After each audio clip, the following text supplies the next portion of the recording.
Hi, Coach. Obviously, y'all had a lot of success running the football at Kansas State, so it's kind of a two-part thing. First of all, I was wondering if you felt like how similar maybe the personnel was that you have here for what you want to do, and is there certain requirements or certain first steps you got to take in your system to ensure having a strong running game? Yeah, no, for sure. I think each team takes on its own identity a little bit as far as what you use schematically, year to year, team to team.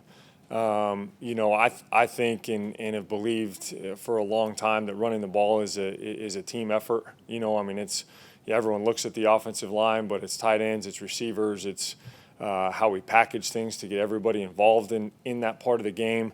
I think some of the things and with the pieces we have here, being able to stretch the field, horizontally and vertically to have that attack mindset in the run game, we will be able to do. And guys have responded to that. We're going to be a diverse outfit and want guys and need guys that love to study the game, love to work at it, love to work hard to be able to put the pressure on people that we're able to do with the variety of schemes that we use. So I've been proud of the group so far. I think Coach Cushing's done, he's done a really good job getting those guys ready and preparing those guys on a daily basis. They've bought into us and what we're selling, and so far we've had some good steps, first couple days. We'll go front row on the left side to Mark and then Travis. Kind of playing off what Olin said, Colin. The other thing that you like to do at K-State was kind of take your deep shots. With this kind of receiver core, do you feel confident that you can continue to do that sort of thing? And what have you seen from your receivers especially beyond the guys that are established like Noah and Jade? Yeah, absolutely. I think we got some really, really good weapons. I think we're going to be able to have that aggressive mentality. I think even in a couple days we've shown and proven that we have the potential to be really an explosive outfit. I think got some young guys and some new guys to the program with Cyrus Allen's had a really, really good camp so far and really flashed, creating some big plays in the passing game. A couple young guys, Ashton Bethel-Roman has done a really, really nice job.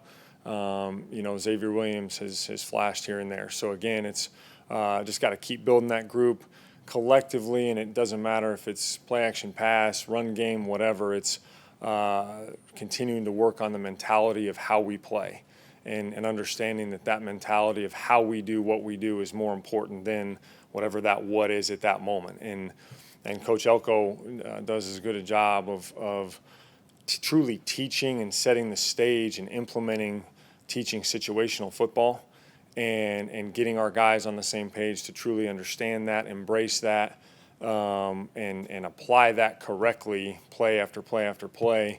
That's the mentality that I think is going to make whatever aspect of the offense take it over the top. We'll go front row on the right side to Travis and then Brent. Yeah, what are some of the pros and cons of the helmet communicator, and how much would you have liked to have that or not like to have that when you were playing? Get out of my head, right? No, no. I think it's a great thing. I think it's good for the game. I think it's a good teaching tool. I think, like I said, I think it's depending on how you use it and depending on what type of tempo you're in and how you apply it, I think there's going to be some advantages and things that give us an edge. I truly think it's a great thing. And you were one of the last generation to be in a college football video game. What is it like what was that like for you in that time? And what is it like to see these guys get to kind of get that experience again? By the time that my name was right and I was in the game correctly, I didn't have any time to play the game, unfortunately. I played it when I was younger, but by the time I was actually playing, I was spending all my time watching, the tape and working. And obviously now, my kids are pretty young, so I don't have time to play that with them yet. But again, I love it. I think it's great for the game. I think it's great for the players and a really neat deal. We'll stay on the front row to Brent and then Alex. Would you mind evaluating your running backs room? And it does seem like you inherited some talent there, the strengths and maybe things that need working on as well. Yeah, no, I think it's a very complete group. I think we're going to be able to use all of them very cohesively. It's not like one guy can only do this, one guy can only do that. I mean, I think all of them have good ball skills. I think all of them are physical and run hard at the point of attack. I think there's some times and with what we've been able to do with the tailback over the years in my history, be able to put them in a lot of positions in diverse ways to get them the football and get them some touches. And I love how hard they're competing and how cohesive they are, right? Because it's going to, Coach Trooper, he gets those guys rolling. He calls it the stable for a reason because they're all helping each other. They're all competing together and truly worried about the team and providing the type of play at that position that we need. So really excited about that group for sure. We'll go second row on the left side to Alex. With Connor being the guy at quarterback, what are you seeing from kind of the rest of the group, the backups, and the way they're competing and kind of the diverse skill set they also bring to the table? Yeah, no, I think we're striving for consistency collectively. I think there's, again, sometimes we've shown the capacity to really be able to push the ball down the field and be accurate, get the ball out of our hands and understanding of protections and all the things that go into that position. I think consistency is the key. It's never the peak or the valley. It's what can we be day in and day out, playing and play out. And I think that's been inconsistent in the group collectively. You know what I mean? And who's having a good day, who's down a little bit. But I love the group. Every single one of them is really working hard and has made progress even in 5 days from camp, from their work they put in the summer. I mean, there's definitely competition there and really excited to see, through this mid-section of camp. The majority of the offense is in. Those first 4 days of install are massive. And so being able to kind of start to begin to slow things down for them a little bit, too, of just how much we're putting on their plate to get more repetitions at things and hopefully get that consistency level up collectively. We'll go back behind the lights to TV row to Tyler.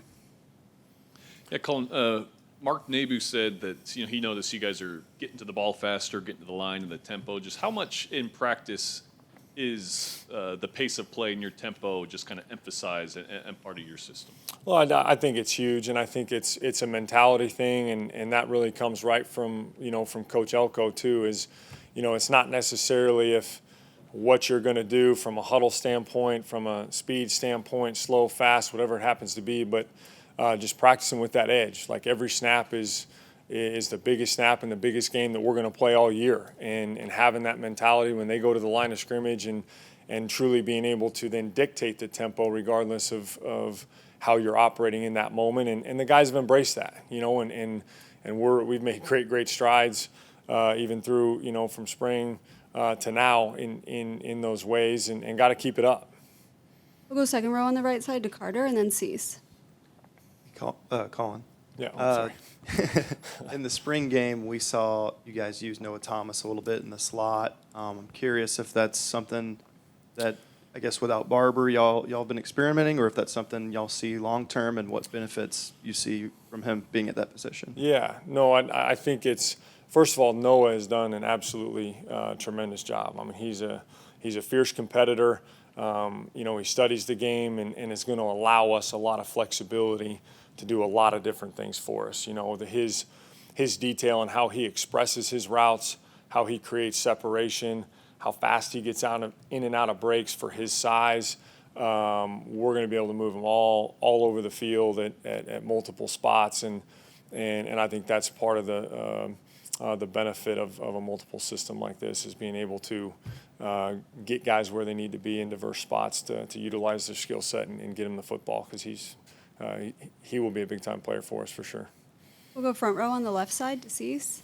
Wesley Watson's a guy you had last year. Where's his game at? I think he's definitely competing in the room right now.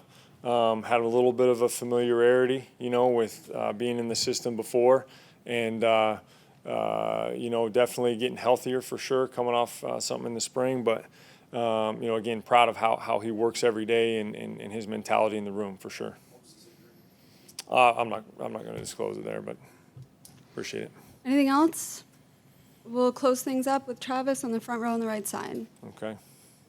Yeah, how aware were you of the kind of 12th man tradition and all that goes into that? And what can you say about the guy who got the ball? I know he's on the other side, but I'll tell you what, such a cool deal, and knowing it from afar, and obviously seeing from a distance and understanding that tradition, but actually getting to see it and feel it yourself in the gravity of that moment for for the team yesterday was truly off the chart, and couldn't be more proud of him, and just so cool and honored to be a part of it and see it firsthand for sure.